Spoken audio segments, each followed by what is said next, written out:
অতএব বধ করতে নেই। ঠিক আছে, যখন তাও মানছে না তখন বলছেন ঠিক আছে, তোমার বোন থেকে তো, তোমার ভগ্নী থেকে তো তোমার কোনো ভয় নেই, তার পুত্র থেকে ভয়। ঠিক আছে, তার পুত্র হলে তোমার হাতে আমি তুলে দেব। অন্তিম চেষ্টা লাগালেন কি বসুদেব, যে এমন ব্যক্তি থেকে কেমন করে তিনি তার পত্নীকে তিনি গৃহে নিয়ে যাবেন। তার অন্তিম বিদ্যা, অন্তিম বুদ্ধিকে তিনি অর্পণ করলেন। তখন কংস শান্ত হয়ে গেল। তো যখন তিনি গৃহে গেলেন বসুদেব এবং দেবকী, প্রথম পুত্র হলো কীর্তিমান, তাকে নিয়ে এসে দিলেন। তখন বলছেন না, আমার এই পুত্র থেকে তো কোনো ভয় নেই, আমার অষ্টম গর্ভের পুত্র থেকে ভয়, ওকে অতএব একে নিয়ে যাও।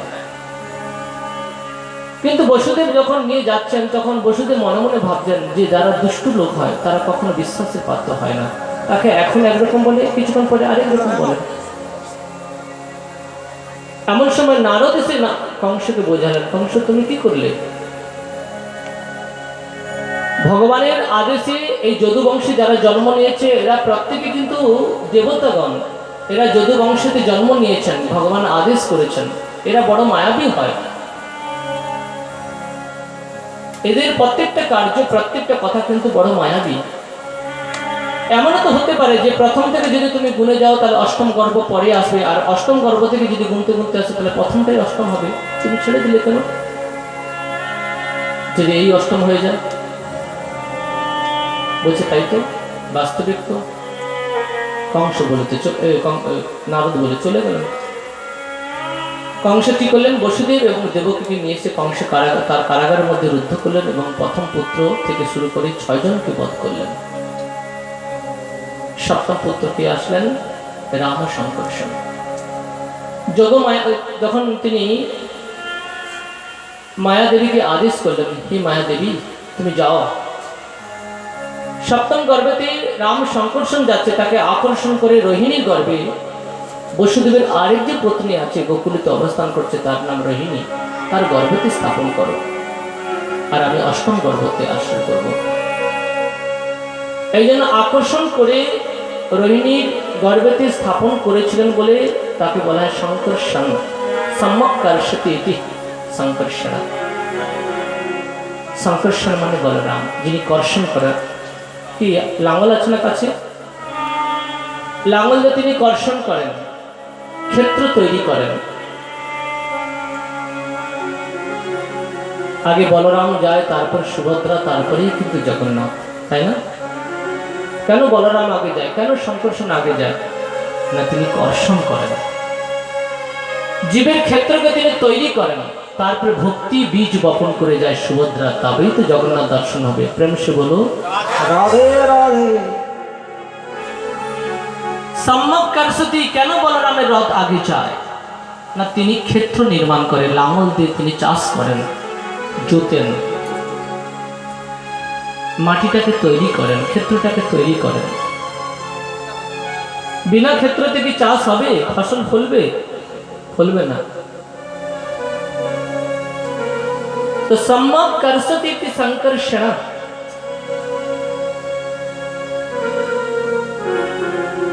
মায়াদেবীকে বললেন, যদি তোমার আদেশ পালন করো তাহলে তোমাকে দুর্গা, কালী, চণ্ডী, ভদ্রকালী এই রূপে তোমাকে জগতের লোক পূজন করবে। দুজন মায়া আছেন, একজন যোগমায়া, একজন মহামায়া। যোগমায়া অষ্টভুজা, মায়া মহামায়া কি দশভুজা। যোগমায়া কি করেন? ভগবানের লীলাগুলোকে তিনি পুষ্ট করেন। যুজ্যতে শ্রী ভগবতা সংশ্লিষ্টতে ইতি যোগা তৎকৃপাম আশ্রিত্য।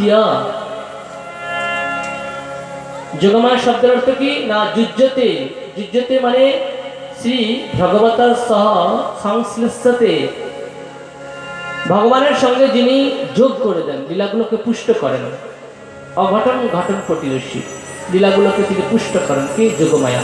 যুজ্যতে, যুজির যোগে, শ্রী ভগবতা সহ সংশ্লিষ্টতে ইতি যোগা তৎকৃপাম আশ্রিত্য। যোগমায়া অষ্টভুজা।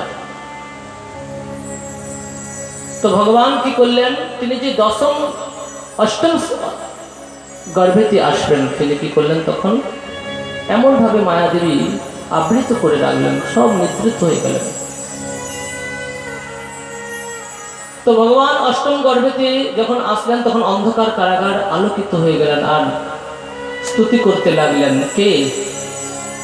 গর্ভস্তুতি করতে লাগলেন দেবতাগণ।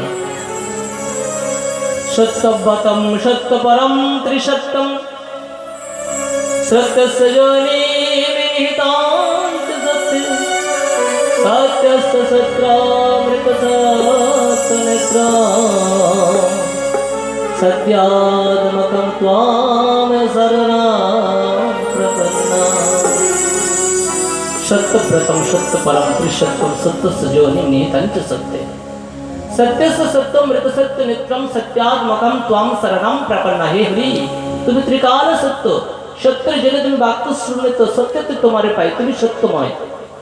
ভগবান সত্য আর ভগবানকে সত্যের দ্বারাই পাওয়া যায়, মিথ্যার দ্বারা ভগবানকে কখনো পাওয়া যায় না। গর্ভস্তুতি করলেন। যারা ভক্তিতে ভগবানকে অবহেলা করে কৃচ্ছ সাধন করে অনেক অনেক উপরে চলে যান মুনি ঋষিগণ, কিন্তু ভক্তির চরণে অপরাধ করে তারা আবার অহংকার বশত, অবমাননা বশত, অবহেলা বশত তারা আবার এই ভ্রম প্রপঞ্চে ফিরে আসে। তাদের কৃচ্ছ সাধনের কি দাম আছে? ভগবান যখন আসলেন, গর্ভস্তুতি করলেন, বসুদেবের মধ্যে প্রকাশিত হলো। বসুদেব সমাধি যোগে ভাবছেন যদি দেবকী থাকিত তাহার সঞ্চিস্তত্ব সব বিয়াহিত। বসুদেবের থেকে দেবকীর মধ্যে প্রবেশ করলেন।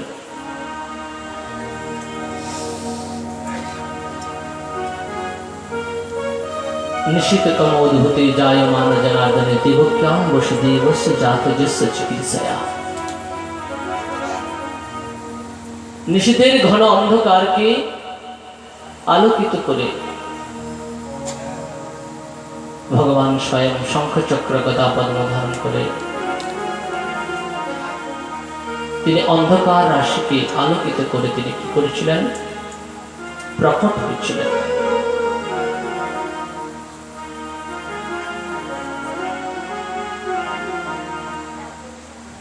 যখন ভগবান শঙ্খচক্র গদা পদ্ম ধারণ করে তমদ্ভুতম বালকম অম্বুজীক্ষণম শঙ্খচক্র গদা যুধাযুধম শিবৎসলক্ষম গলে শোভিতস্তুবম পীতাম্বরম সান্দ্র পায়ুদ শোভম, শঙ্খচক্র গদা পদ্ম ধারণ করে যখন ভগবান অবতীর্ণ হয়েছেন তখন দেবকী স্তুতি করছেন, হে প্রভু, আমরা কংস ভয়ে ভীত হয়ে আছি, আপনি আপনার এই চতুর্ভুজ মূর্তিকে সম্বরণ করুন। পরশুরাম দেব বসুদেব স্তুতি করলেন, বিদিত ভগবানকে বললেন, আপনি কেবল আনন্দ স্বরূপ, প্রকৃতি পারা, আপনি প্রকৃতির পরে থাকেন, কেবল অনুভব, কেবল আনন্দ বস্তু, আপনি আনন্দময় বস্তু। এই অনুভবের দ্বারাই আপনাকে জানা যায়, এই চর্মচক্ষে কখনো আপনাকে দেখা যায় না। দেবকেও স্তুতি করলেন ভগবানকে যে এই শঙ্খচক্র গদা পদ্ম এই রূপকে সম্বরণ করো। তো ভগবান সেই রূপকে সম্বরণ করলেন, শৃঙ্খল মুক্ত হয়ে গেলেন, দরওয়াজাগুলো ধীরে ধীরে খুলে গেল। বসুদেব বালগোপালকে তিনি বাসুদেবকে তার মস্তকের মধ্যে নিয়ে যখন তিনি গোকুলের পথে তিনি বেরিয়ে পড়লেন, তখন কি হলো? বর্ষা দিল ইন্দ্র, যদি বাইরে কেউ যেন না থাকতে পারে। আর সমস্ত সৈন্যগণ সব নিদ্রিত হয়ে গেছে, মায়া নিদ্রায় নিদ্রিত হয়ে আছে। ইন্দ্র বর্ষা প্রদান করলেন, আর শেষ নাম বাড়িকে বরিশন করার জন্য তিনি মস্তকের উপরে ধারণ করেছিলেন।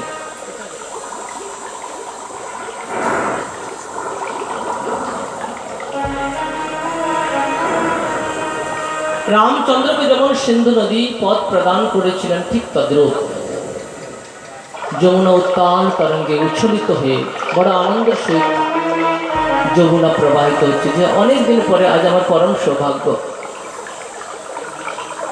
যমুনা আজকে খুব আনন্দ নিচ্ছেন যে ভগবান বালগোপাল আমার উপর দিয়ে নিয়ে যাবে, আমার জলের উপর দিয়ে, তো আমি আজকে তাকে স্পর্শ করবো, কৃতার্থ হব। তো ভগবান যমুনাকে নিয়ে অনেক অনেক লীলা করেছেন। সেই যমুনার উপর দিয়ে কী করলেন, যমুনা পথ দিয়েছিলেন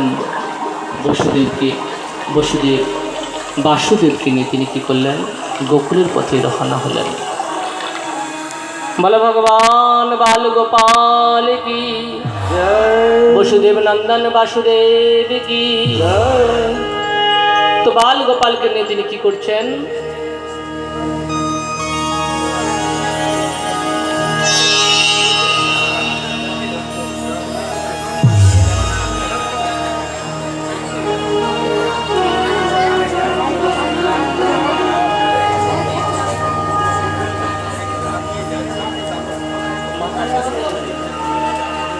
কোথায় মাত্র বসা, রূপম যতদ বাহুরভক্ত মধ্যম ব্রহ্মজ্যোতির নির্গুণম নির্বিকারম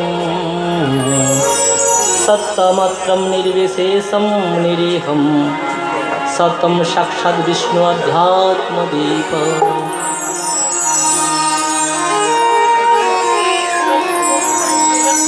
ভগবান নির্গুণম নির্বিকারম সত্যমাত্রম অব্যক্ত মাধ্যম, তিনি অব্যক্ত হলেও ভক্তের কাছে তিনি ব্যক্ত রূপে প্রকাশিত রূপে রয়েছেন। জীব যখন মৃত্যু ভয়ে ভীত হয়ে পলায়ন করে তখন একমাত্র তার আশ্রয় কোথায় থাকে, ভগবানের চরণ। বসুদেব বালগোপালকে নিয়ে আসছেন কোথায়, গোকুলেতে।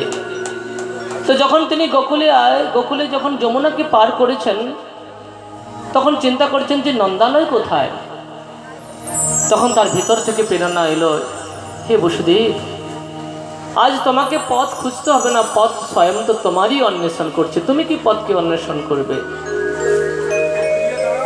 তো সেই সময় যশোদা থেকে এক পুত্র আর এক কন্যা হয়েছিল। পুত্র হচ্ছেন নন্দনন্দন শ্রীকৃষ্ণ, যশোদানন্দন কৃষ্ণ যে ভুজ মুরলীধর, আর কন্যা যোগমায়া বর্তমান।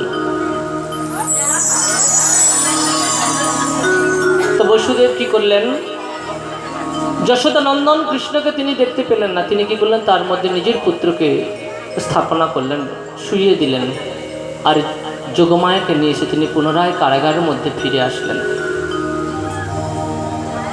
তা এইদিকে রোহিণী দেবী যে বলরাম শঙ্কর্ষণকে যে আকর্ষণ করে স্থাপন করেছিলেন, সেই যখন বলরাম হয়েছে তার আগেই বলরাম যখন জানতে পারলেন যে